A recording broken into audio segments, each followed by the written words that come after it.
Bendiciones. Saludo, apreciados amigos televidentes. Habla para ustedes Tony Moreno. Esta es tu plataforma @último mensaje de misericordia. En esta oportunidad, apreciados amigos, vamos a tocar el tema evangélico número 3 de las verdades contenidas en Apocalipsis 14. Como siempre, le damos lectura a la verdad contenida del mensaje del primer ángel en Apocalipsis 14, versículo 7. Leemos Apocalipsis 14, dice en el verso 6 y 7. Vi volar por en medio del cielo a otro ángel que tenía el evangelio eterno para predicarlo a los moradores de la tierra, a todas las naciones, tribus, lenguas y pueblo, diciendo en alta voz: temed a Dios y dadle gloria, porque ha llegado la hora de su juicio, y adorad a aquel que hizo el cielo y la tierra, el mar y la fuente de las aguas. Como podemos notar en Apocalipsis 14, en el verso 7, el mensaje del primer ángel del evangelio eterno, la tercera de las verdades evangélicas, dice: porque la hora de su juicio ha llegado. Siendo tan delicado el tema número 3, vamos a tener una palabra de oración. Amante Dios, estamos aquí con el propósito de compartir para el mundo su evangelio. Le rogamos que usted ponga bendición, abra nuestro entendimiento, a fin de que Jesús cubra con su sangre como abogado a aquellos que confiesan sus pecados en el nombre de Jesús. Entonces, hermanos, la hora del juicio ha llegado.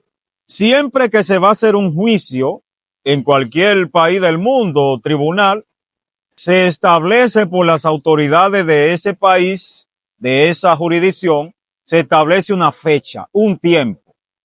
De la misma manera, en la palabra de Dios, se habla de una fecha, de una hora, de un tiempo en el que en el santuario del cielo debía dársele inicio a esta obra de juicio. Daniel capítulo 8 dice en el verso 14, y él dijo: hasta 2300 tardes y mañanas, y el santuario será purificado. Este santuario que menciona Daniel 8:14 no es el santuario construido por Salomón ni por Moisés, sino el santuario que fue abierto en el cielo. El capítulo 8 de Hebreo dice: el punto principal de lo que venimos diciendo es que tenemos tal sumo sacerdote, ministro de aquel verdadero santuario que levantó Dios en el cielo y no el hombre. En el capítulo 9 de Daniel, verso 23 al 27, ahí presenta la profecía el punto de partida de esos 2300 años que habla Daniel 8:14. Dice que desde que fue dada la orden para restaurar los muros de Jerusalén, es decir, en el 457 antes de Cristo, comienzan a correr los 2300 años de esta profecía y se terminan o se cumplen en 1844. ¿Qué pasó en 1844? Nosotros estamos haciendo una síntesis, resumiendo porque es amplia la información del tema del juicio. Debiéramos de revisar el capítulo 6 de Esdras, el libro de Nehemías, el libro de Daniel capítulo 8, capítulo 9 de Daniel, y en Apocalipsis capítulo 11 dice el verso 18 y 19, y se airaron las naciones, y tu ira ha venido, y el tiempo, nótese la palabra tiempo, y el tiempo de juzgar a los muertos, y de dar el galardón a tus siervos los profetas, a los santos, a los pequeños y grandes, y de destruir a los que destruyen la tierra.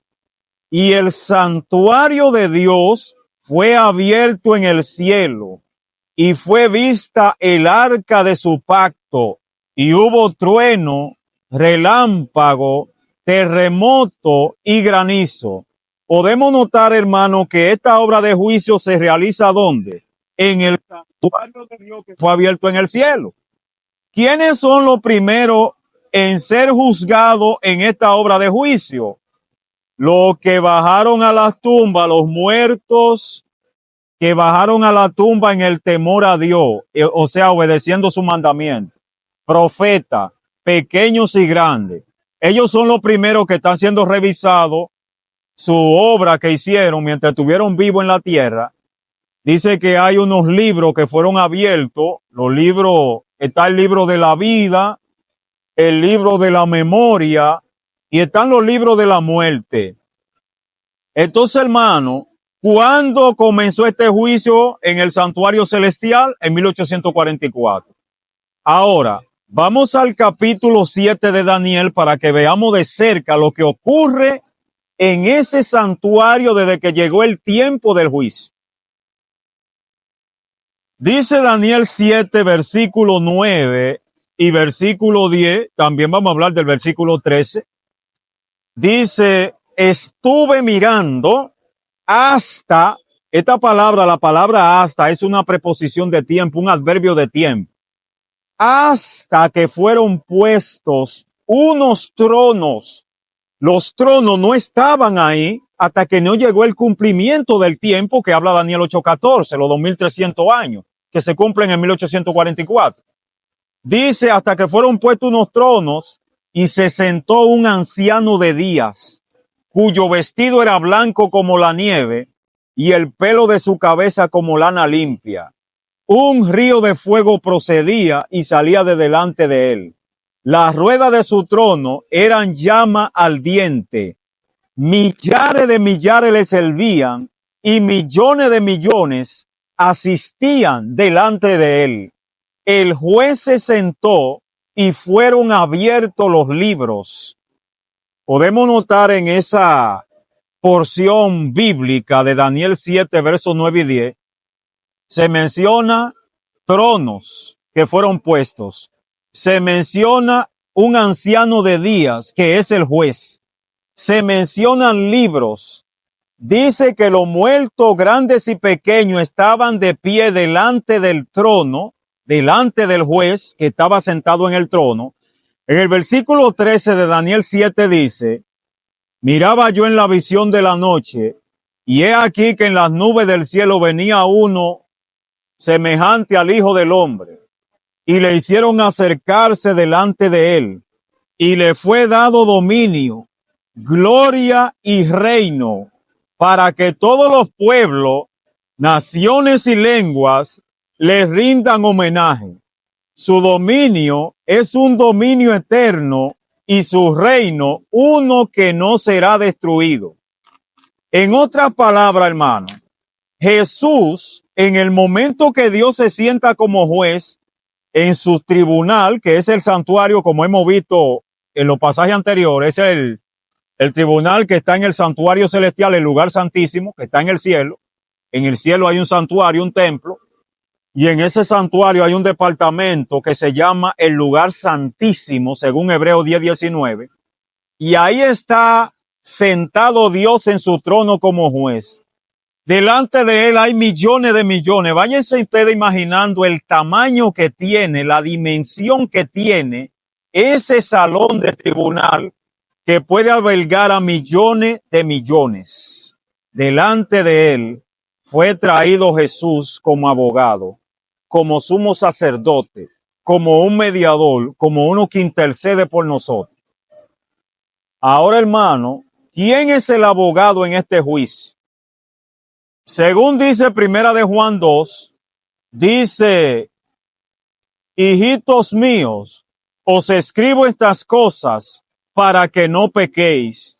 Pero si alguno hubiere pecado, abogado tenemos para con Dios el Padre, a Jesucristo el justo. Jesucristo el justo es el abogado en el juicio. Dios es el juez.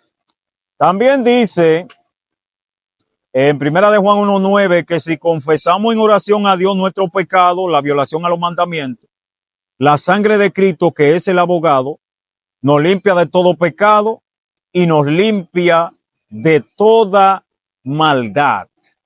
Así que para ser beneficiado en esta obra de juicio que se hace en el santuario celestial, debemos de confesar en oración a Dios nuestros pecados, nuestra violación a los mandamientos. En el nombre de Jesús, entonces somos limpiados, somos justificados, podemos ser hallados inocentes en la obra de juicio. ¿Que se hace dónde? En el santuario celestial, que fue abierto en 1844, cuando se cumplieron los 2300 años o 2300 tarde y mañana, que son día por año. ¿Quién acusa al pueblo de Dios en el juicio? Apocalipsis 12, versículo 10, dice que fue lanzado fuera el acusador de nuestros hermanos, la serpiente antigua que se llama Diablo y Satanás. Ellos lo han vencido por medio de la sangre de Jesús, el Cordero. Así que la sangre de Cristo, el abogado, Cordero de Dios, a pesar de que Satanás nos acusa, podemos vencerlo cuando en oración a Dios le confesamos nuestros pecados en el nombre de Jesús. La sangre de Jesús, lo que Él hizo en la cruz, lo limpia de todo pecado y nos limpia de toda maldad, de tal manera que cuando nuestros nombres son tomados en los registros celestiales, somos hallados inocentes. Bendiciones.